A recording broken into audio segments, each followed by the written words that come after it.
Ginabi na ako. Hating gabi na tayo na matapos magluto ng sisig tsaka Mister, baka bukas na kami pumunta ng Costco. At pagod na rin ako tsaka oras na.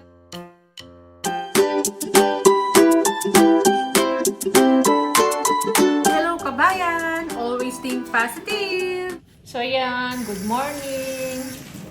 Dito na naman tayo sa kusina.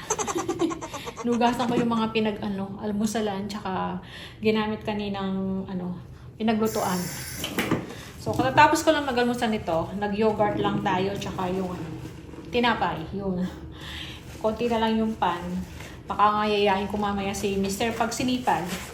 Kami, Costco, bili kami ng parang pandesal, tapos bigas. Naubos na yung bigas namin, paubos na pala yun. Konti na lang siya. Kasi mas nakakamura kami dun eh. Dahil nga 22 grams. 22 kilos siya. Oh, may sobra ng 2 kilo. Pero yung presyo, halos magkaano lang doon sa binibilihan namin dati. Jasmine rice yung binibili namin. So, pag sinipag, baka punta kami ni Mister. Hanggang pa naman eh, alas 8 yung Costco nakabukas. So, yun. Ano na ba ngayon? January 30 ata, no? Thursday. Tama ba ako? Ayan. Patapusan na naman. Ay, hindi. Meron pa palang 31. O nga pala, may 31 yung January. So, Friday bukas. Uy, February 1 na tayo sa Ay, na tayo? Berman tuloy. February sa Sabado. Ayan, mga na naman. Valentine's. Ay, hindi. Bago mag-Valentine's magba-birthday muna pala si Mister yan. Lapit na yung birthday niya. Ako, 51 na pala siya. Ayan, sunod-sunod na yung birthday niyan. So, parang sinisipag ako ngayon. Di ba sabi ko sa inyo, pag sinipag ako, maglilinis ako ng mga cabinet tsaka drawer natin. Dito. Kasi nga, nung isang araw naglinis ako, fridge, saka pantry, so okay pa naman. So yung mga dito lang, total may mga na tayo, hindi na tayo magluluto kasi meron na nga tayong ulam. Nagluto ako kagabi, inabot ako ng madaling araw, alas 12:30 yata. Kasi nga, ginawa ko na lahat, nagluto ako nung sisig, pinakuluan ko muna siya. Yung tenga ng baboy, tsaka liempo. Isip ko, kaninang umaga ko sana siya, pakukulo ko lang kagabi, tapos ngayong umaga ko siya i-chop. Kaya lang, naalala ko, air fryer ko pa nga pala siya. So, kagabi, nag-air fryer na rin ako. Wala, dire-diretso na. Niluto ko na siya, ginawa ko na siyang sisig. Nagtimpla na ako, tinimplahan ko siya ng yung mga sangkap niya. So, yun. Tapos, yung isang baon na pinadala ko kay panganay, kasi para kay Karen, yung favorite niya yun eh. Yung may tenga ng baboy. Tapos, yung sa amin, ito. Nagtira naman ako sa amin. Sa amin ni Mister. Ito. Yan. Dami, diba? So, iinit na lang to. Konting butter. Parang gawin namin sisling, diba? Tapos, yun. Yan ang, pwedeng kainin namin ni Mister pag gusto namin. Si Mister mahilig dyan eh. Tapos, puro naman, may laman naman yung yung baboy. Tapos, tenga ng baboy nga. So, yun, tuwang-tuwa niyan si Karen kasi nga pinadalhan ko. Tapos, after ko magsisig, yung binalata, yung tawag dito? Ko na yung puso ng saging na binili natin, baka masira.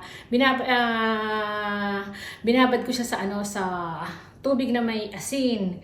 So, ginayat ko na siya. Kaya lang, iniisip ko, kung lulutuin ko siya ngayong araw na to, ngayong tanghali. Kaya lang, kagabi din, sinipag ako. Eto na. Ito yung, niluto ko kagabi. Ayan.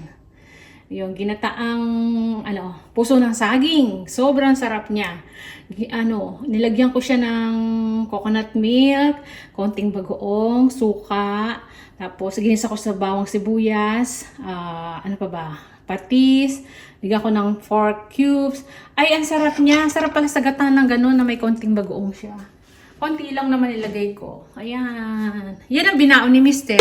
Kasi nagustuhan niya. So, yung sisig din niya binaon. Tapos may natitira pa tayong pork bistek dyan. Yan ang uulamin ni Bunso. Kasi hindi naman siya kakain yan. Hindi naman siya kakain ng sisig. O, diba? Hindi naman niya kakainin to. Ayan, o. So, piprints ko to. Pinagpapatungan ko to sa aking gimbal. So, yan. Tapusin ko lang to yung ating paglilinis ng paghugas ng mga plato tsaka pinaglutuan. So, ito yung lilinisin natin. Yung mga sa cabinet. Ito linisin natin uli yan. Tsaka dito. Kasi dito mga laglagan ng mga sibuyas ko dyan. Mga kaldero. Ayan. Yung fridge. Tsaka yung pantry. Okay pa naman. So, balikan ko yung uli mamaya. Tapusin ko lang to. So, yan, balik tayo. Natapos na pala ako magugas. Kaya lang, na-interrupt tayo kanina. Ay, dumating akong bisita. Ayan. Dumating yung kumari ko. Tumawag kasi siya kanina. And then, pumunta siya dito, saglit lang. May dala siyang sa akin, binigay na cupcake. Eto. Ayan. Tama-tama. Pag nagkape kami ni Mr. So, parehas lang. Dalawa yan.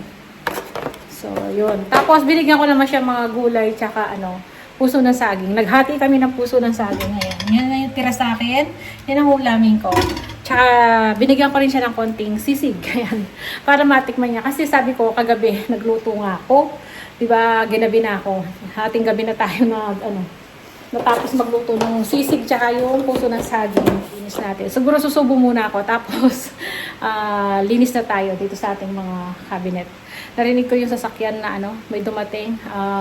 Catalog, nandiyan na naman. Yung ating di-deliver para next Tuesday. So, tapos na kasi tayo mag-deliver kahapon. Tuesday tsaka kahapon. Ay, kahapon. O, tama. Kahapon, Wednesday. Thursday pa lang pala ngayon. Ay, nako, nalilito na ako. So, yun. Dumating na naman yung yung para next week. Yeah. Yun, balikan ko na lang kayo uli mamaya. Siguro susubo na ako bago tayo maglinis. So, ayan, meron tayong dumating na package. Ano lang naman, maliit lang naman siya. Tsaka manipis. Yung pina-order ko kay Bunso to. Ayan, pina-order ko sa Amazon. Gagamitin ko sa kitchen to. Ano to? Yung parang sticker na Buksan natin. Para makita natin. Kung anong tsura. Ito siya. Oh, sticker nga siya. Para siyang Kaya pala nilagay lang dun sa mailbox. Pero nag-text na kay Bunso na ngayon darating. Ito na rin siya.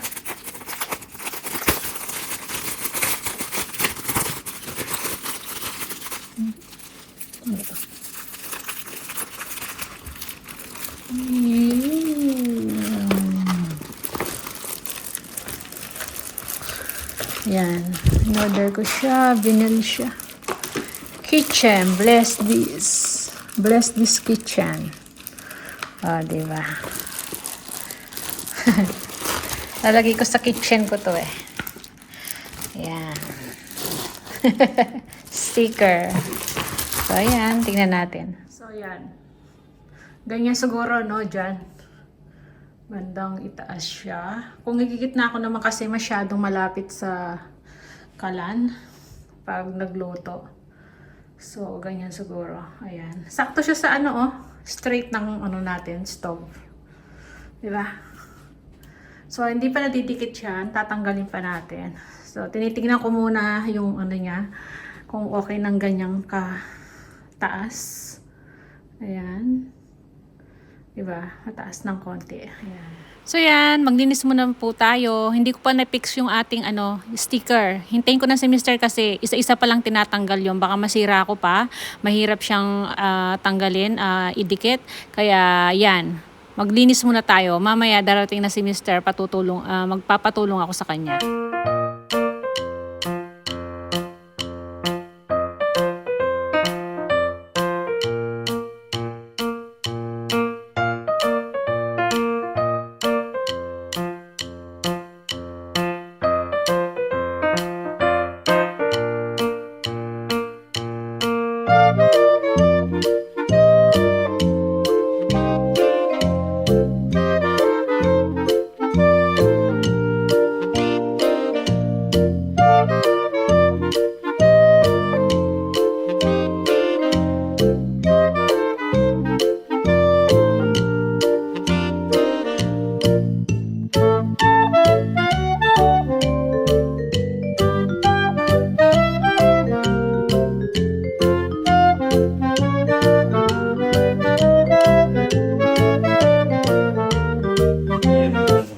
na si Mister. Tinutulungan na ako kasi mahirap ilagay. Ayan. O, diba?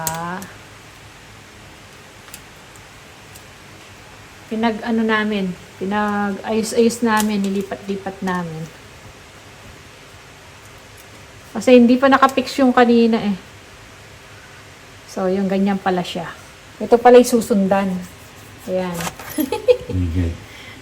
Meron pala siyang pattern. So, yan. Bless this kitchen. So, anong kulang? Yung mga bulaklak pa. So, balikan ko yung mamaya. So, ayan. Natapos na rin yung paglilinis ko. Hindi ko na naano sa inyo. Ito, inayos namin ni Mr. Dumating siya, dinatnan niya ako. Ayan. Dapat pala ganyan siya. Ayan. Oh. Okay na siya. Medyo makita nga lang pag malapitan yung mga bubbles niya. Pero ayan. At least nagkaroon ng itsura, bagong itsura yung ating kusina, di ba? Tapos ito na pala yung mga nalinis natin. Ayan. Malinis na. Naayos ko na. Ayan. Napunasan na natin tsaka na-organize. Dito, nakapagpunos na tayo. Tapos dito rin, naayos na yung ating mga kalde-kaldero dyan tsaka kawali. Mga paglutuan. Tapos dito din, nakasama na rin. Sinipag na ako eh. Kaya inabot ako ng hapon. Alas 5. Dinatnan na ako ni Mister.